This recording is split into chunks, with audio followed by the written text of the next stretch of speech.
ಮೋಮೋಸ್ ಸಕ್ಕತ್ತಾಗಿ ಬಂದಿದೆ. ನೋಡಕ್ಕಂತೂ ಸೂಪರ್ ಆಗಿದೆ. ಟೆಕ್ಸ್ಚರ್ ಕೂಡ ತುಂಬ ಚೆನ್ನಾಗಿ ಬಂದಿದೆ. ಹೊರಗಡೆ ನಾವು ಮೋಮೋಸ್ ಶಾಪಲ್ಲಿ ಹೋಗಿ ದುಡ್ಡು ಕೊಟ್ಟು ತಿನ್ಕೊಂಡು ಬರ್ತೀವಲ್ವ, ಸೇಮ್ ಅದೇ ಟೇಸ್ಟ್ ಇದೆ. ಬಟ್ ಮನೇಲಿ ಮಾಡಿರೋದ್ರಿಂದ ಇನ್ನೂ ಹೆಲ್ದಿಯಾಗಿದೆ. ಒಳಗಡೆ ಇರೋವಂತಹ ಫಿಲ್ಲಿಂಗ್ ಎಲ್ಲ ಫ್ಲೇವರ್ಫುಲ್ಲಾಗಿ ಚೆನ್ನಾಗಿ ಬೆಂದಿದೆ. ಅದ್ರ ಜೊತೆಗೆ ಮಾಡಿರೋವಂತಹ ಟೊಮೆಟೊ ಚಟ್ನಿ ಕಾಂಬಿನೇಷನ್ ಜೊತೆ ಈ ಮೋಮೋಸ್ ಸೂಪರ್ ಆಗಿದೆ. Hi friends, welcome back to my channel be happy. ಇವತ್ತು ಸೂಪರ್ ಆಗಿ ಟೇಸ್ಟಿ ಆಗಿರೋಂತಹ ಮೋಮೋಸ್ನ ಮೈದಾ ಹಿಟ್ಟನ್ನು ಯೂಸ್ ಮಾಡದೆ ಮನೇಲೇ ಹೇಗೆ ಮಾಡೋದು ಅಂತ ನೋಡ್ಕೊಂಬರೋಣ. ಅದ್ರ ಜೊತೆಗೆ ಮೋಮೋಸ್ಗೆ ಯೂಸ್ ಮಾಡುವಂತಹ ಟೊಮೆಟೊ ಚಟ್ನಿ ಕೂಡ ಅದೇ ಸ್ಟೈಲಲ್ಲಿ ಹೇಗೆ ಮಾಡೋದು ಅಂತ ನೋಡ್ಕೊಂಬರೋಣ. ಆದರೆ ಅದಕ್ಕೂ ಮುಂಚೆ ಇನ್ನೂ ಯಾರನ್ನ ನನ್ನ ಚಾನಲ್ನ ಸಬ್ಸ್ಕ್ರೈಬ್ ಮಾಡ್ಕೊಂಡಿಲ್ಲ, ಪ್ಲೀಸ್ ನನ್ನ ಚಾನಲ್ನ ಸಬ್ಸ್ಕ್ರೈಬ್ ಮಾಡ್ಕೊಳ್ಳಿ. ನಾನು ಮಾಡೋವಂತಹ ವಿಡಿಯೋಸ್ ನಿಮ್ಗೆ ಇಷ್ಟ ಆದರೆ ಲೈಕ್ ಮಾಡಿ, ಹಾಗೆಯೇ ಶೇರ್ ಮಾಡಿ. ಈಗ ನಾವು ಮೋಮೋಸ್ಗೆ ಹಿಟ್ಟನ್ನ ತಯಾರು ಮಾಡ್ಕೋಬೇಕು. ಅದಕ್ಕೆ ಯೂಶಲಿ ಮೈದಾ ಹಿಟ್ಟನ್ನ ಯೂಸ್ ಮಾಡ್ತಾರೆ. ಬಟ್ ನಾನಿವತ್ತು ಮೈದಾ ಹಿಟ್ಟು ಬೇಡ ಅಂತ ಹೇಳಿ ಗೋಧಿ ಹಿಟ್ಟನ್ನ ಯೂಸ್ ಮಾಡ್ತಾ ಇದ್ದೀನಿ. ನಾರ್ಮಲಾಗಿ ಮನೇಲಿ ಯಾವ ಗೋಧಿ ಹಿಟ್ಟು ಯೂಸ್ ಮಾಡ್ತೀರೋ ಅದನ್ನೇ ಇನ್ನು ಸ್ವಲ್ಪ ಜರಡಿ ಹಿಡ್ಕೊಂಡ್ರೆ ಇನ್ನು ಸ್ವಲ್ಪ ಸ್ಮೂತ್ ಆಗಿರುತ್ತೆ. ಅದಕ್ಕೆ ರುಚಿಗೆ ಅಗತ್ಯ ಇರೋಷ್ಟು ಉಪ್ಪನ್ನ ಸೇರಿಸ್ಕೋಬೇಕು.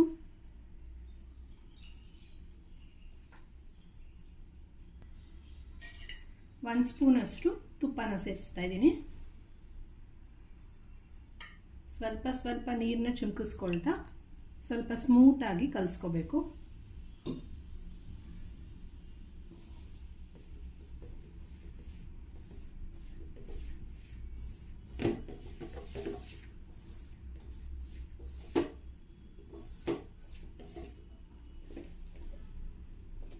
ಸ್ವಲ್ಪ ಚೆನ್ನಾಗಿ ನಾದ್ಕೊಂಡು ಮೆತ್ತಗೆ ಮಾಡ್ಕೋಬೇಕು. ಹಿಟ್ಟು ರೆಡಿಯಾಗಿದೆ. ಮೇಲೆ ಒಂದು ಸ್ವಲ್ಪ ತುಪ್ಪ ಅಥವಾ ಎಣ್ಣೆನ ಸವರ್ಕೋಬೇಕು. ಒಂದು 5ರಿಂದ 10 ನಿಮಿಷ ಇದೊಂದು ಸ್ವಲ್ಪ ನೆನ್ಕೊಂಡ್ರೆ ನಾವು ಆಮೇಲೆ ಈಸಿಯಾಗಿ ಮೋಮೋಸ್ನ ಮಾಡ್ಕೋಬೋದು. ಅದು ನೆನ್ಕೊಳ್ಳೋ ಅಷ್ಟೊತ್ತಿಗೆ ಇದರೊಳಗಡೆ ಮಾಡೋವಂತಹ ಫಿಲ್ಲಿಂಗ್ನ ನಾವಿವಾಗ ಮಾಡ್ಕೊಂಬರೋಣ. ಮೋಮೋಸ್ ಒಳಗಡೆ ಮಾಡೋವಂಥ ಫಿಲ್ಲಿಂಗ್ನ ಇವಾಗ ರೆಡಿ ಮಾಡ್ಕೊಳ್ಳೋಣ. ಒಂದು ಪ್ಯಾನಿಗೆ 1-2 ಸ್ಪೂನಷ್ಟು ಎಣ್ಣೆನ ಹಾಕೋಬೇಕು.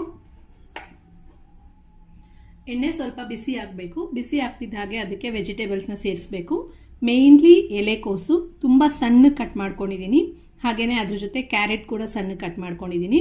1-2 ಬೀನ್ಸ್ ಕೂಡ ಸಣ್ಣ ಕಟ್ ಮಾಡಿ ಸೇರಿಸಿದ್ದೀನಿ. ಮತ್ತು ಕ್ಯಾಪ್ಸಿಕಮ್, ನೀವೇನೆಲ್ಲ ವೆಜ್ಜಸ್ನ ಸೇರಿಸ್ತೀರಾ ಎಲ್ಲನೂ ತುಂಬ ಸಣ್ಣಕ್ಕೆ ನೀಟಾಗಿ ಕಟ್ ಮಾಡ್ಕೋಬೇಕು. ಚಾಪರ್ ಇದ್ದರೆ ಅದರಲ್ಲಾದರೂ ಹಾಕೋಬೋದು, ಇಲ್ಲಾಂದರೆ ನೀಟಾಗಿ ಚಾಕುನಲ್ಲೇ ಸಣ್ಣಕ್ಕೆ ಈ ಥರ ಕಟ್ ಮಾಡ್ಕೋಬೇಕು. ಅದನ್ನು ಇವಾಗ ಎಣ್ಣೆಗೆ ಸೇರಿಸ್ತೀನಿ. ರುಚಿಗೆ ಅಗತ್ಯ ಇರೋಷ್ಟು ಉಪ್ಪನ್ನ ಸೇರಿಸ್ಕೊಳ್ತಾ ಇದ್ದೀನಿ. 1 ಸ್ಪೂನಷ್ಟು ಶುಂಠಿ ಬೆಳ್ಳುಳ್ಳಿ ಪೇಸ್ಟ್ ಸೇರಿಸ್ತಾ ಇದ್ದೀನಿ. ಇಲ್ಲಾಂದರೆ ಶುಂಠಿ ಮತ್ತು ಬೆಳ್ಳುಳ್ಳಿನ ಕೂಡ ಸಣ್ಣ ಕಟ್ ಮಾಡಿ ಅದು ಕೂಡ ಸೇರಿಸ್ಕೋಬೋದು. ಹಾಗೆಯೇ 1 ಸ್ಪೂನಷ್ಟು ಬ್ಲ್ಯಾಕ್ ಪೆಪ್ಪರ್ ಪೌಡರ್, ಕರಿಮೆಣಸಿನ ಪುಡಿ ಸೇರಿಸ್ತಾ ಇದ್ದೀನಿ.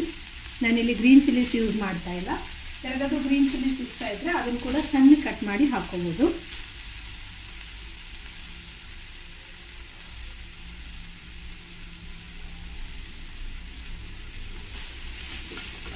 ನೀಟಾಗೆಲ್ಲನೂ ಮಿಕ್ಸ್ ಮಾಡ್ಕೋಬೇಕು. ನೀರನ್ನ ಯಾವುದೇ ಕಾರಣಕ್ಕೂ ಸೇರಿಸೋ ಅಗತ್ಯ ಇಲ್ಲ. ಈ ಎಣ್ಣೆಯಲ್ಲೇ ಇದು ಸ್ವಲ್ಪ ಒಂದು ಅರ್ಧ ಬೆಂದ್ರೇ ಸಾಕಾಗುತ್ತೆ. ಆಮೇಲೆ ನಾವು ಸ್ಟೀಮ್ ಮಾಡಿದಾಗ ನೀಟಾಗೆಲ್ಲ ತರಕಾರಿ ಬೇಯುತ್ತೆ. ವೆಜಿಟೇಬಲ್ಸ್ ಎಲ್ಲ ಚೆನ್ನಾಗಿ ಫ್ರೈ ಆಗಿದೆ ನೋಡಿ. ಈಗ ಇದಾಗಿದೆ. ಈಗ ಸ್ಟವ್ನ ಆಫ್ ಮಾಡ್ಕೊಳ್ತೀನಿ. ಇದು ಸ್ವಲ್ಪ ಕೂಲ್ ಆದಮೇಲೆ ನಾವು ಮೋಮೋಸ್ನ ಮಾಡ್ಕೋಬೋದು. ಅಷ್ಟೊತ್ತಿಗೆ ನಾವು ಇದ್ರ ಜೊತೆಗೆ ಬೇಕಾಗಿರೋಂತಹ ಟೊಮೆಟೊ ಚಟ್ನಿನ ರೆಡಿ ಮಾಡ್ಕೊಳ್ಳೋಣ.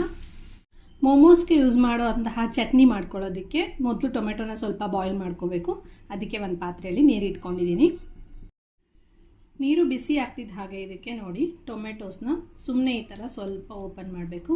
ಆಮೇಲೆ ಸಿಪ್ಪೆ ತೆಗಿಯೋಕ್ಕೆ ಈಸಿ ಆಗುತ್ತೆ ಅಂತ ಹೇಳಿ ಈ ಥರ ಸ್ವಲ್ಪ ಕಟ್ ಮಾಡಿ ಟೊಮೆಟೊಸ್ ಹಾಕ್ಕೊಳ್ಬೇಕು.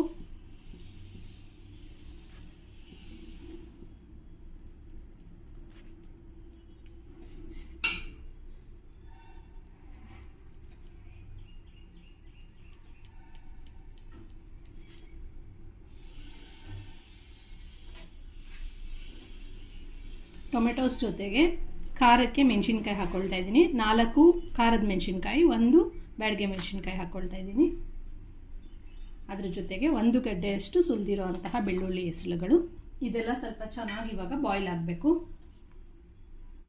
ಚೆನ್ನಾಗಿ ಬಾಯ್ಲ್ ಆಗ್ತಾ ಇದೆ ನೋಡಿ, ಮೇಲಿಂದು ಸಿಪ್ಪೆ ಎಲ್ಲ ಬರ್ತಾ ಇದೆ ಟೊಮೆಟೊದು. ಇಷ್ಟು ಬೆಂದರೆ ಸಾಕು. ಈಗ ಸ್ಟವ್ನ ಆಫ್ ಮಾಡ್ಕೊಳ್ಳೋಣ.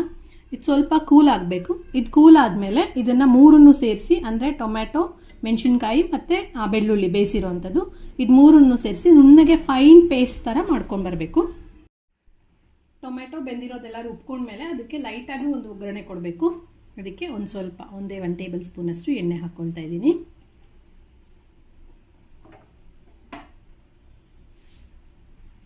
ಎಣ್ಣೆ ಬಿಸಿ ಆಗ್ತಾ ಇದೆ. ಈಗ ಅದಕ್ಕೆ ಡೈರೆಕ್ಟಾಗಿ ರುಬ್ಕೊಂಡಿದ್ದಂತಹ ಈ ಟೊಮೆಟೊ ಮಸಾಲೆ ಹಾಕ್ಕೋಬೇಕು.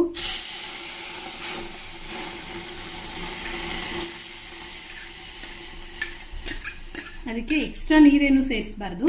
ಸುಮ್ಮನೆ ಸ್ವಲ್ಪ ಮಿಕ್ಸಿ ಜಾರಲ್ಲಿರೋದನ್ನೆಲ್ಲ ಈ ಥರ ಒಂದು ಸ್ವಲ್ಪ ನೀರು ಹಾಕಿ ಈ ಥರ ಹಾಕ್ಕೊಳ್ತಾ ಇದ್ದೀನಿ ಅಷ್ಟೇ. ಇದಕ್ಕೆ ಈಗ ರುಚಿಗೆ ಸ್ವಲ್ಪ ಉಪ್ಪು ಹಾಕೋಣ. ಹೆಚ್ಚಿಗೆ ಬೇಡ, ಸ್ವಲ್ಪ ಒಂದು ಅರ್ಧ ಸ್ಪೂನಷ್ಟು ಸೇರಿಸ್ತಾ ಇದ್ದೀನಿ. ಎಕ್ಸ್ಟ್ರಾ ಫ್ಲೇವರ್ಗೋಸ್ಕರ ಒಂದು ಅರ್ಧ ಸ್ಪೂನಷ್ಟು ಸಕ್ಕರೆ ಕೂಡ ಸೇರಿಸ್ತಾ ಇದ್ದೀನಿ. ಇದೊಂದು ಚೈನೀಸ್ ಡಿಶ್ ಆಗಿರೋದ್ರಿಂದ ಇದಕ್ಕೊಂದು ಸ್ವಲ್ಪ ಚೈನೀಸ್ ಫ್ಲೇವರ್ ಸೇರಿಸಲೇಬೇಕು. ಸ್ವಲ್ಪ ಒಂದು ಅರ್ಧ ಸ್ಪೂನಷ್ಟು ಸೋಯಾ ಸಾಸ್ ಹಾಕ್ಕೊಳ್ತೀನಿ.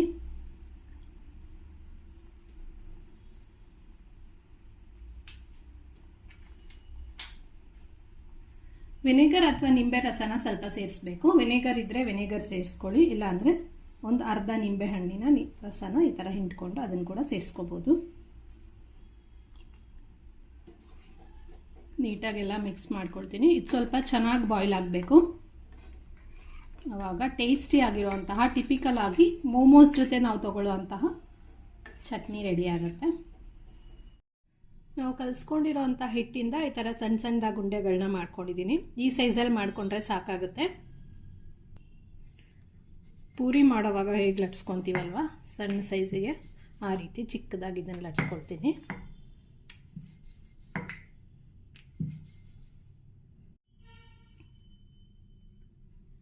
ಎಲ್ಲನೂ ಸಣ್ಣ ಸಣ್ಣ ಪೂರಿ ಶೇಪಿಗೆ ಈ ಥರ ಲಟ್ಸ್ಕೊಂಡಿದ್ದಾಗಿದೆ. ಈಗ ಇದರೊಳಗಡೆ ನಾವು ಮಾಡ್ಕೊಂಡಿರೋ ಅಂತಹ ಈ ಫಿಲ್ಲಿಂಗ್ನ ಇಟ್ಟು ಮಡ್ಚ್ಕೊಳ್ಳೋಣ.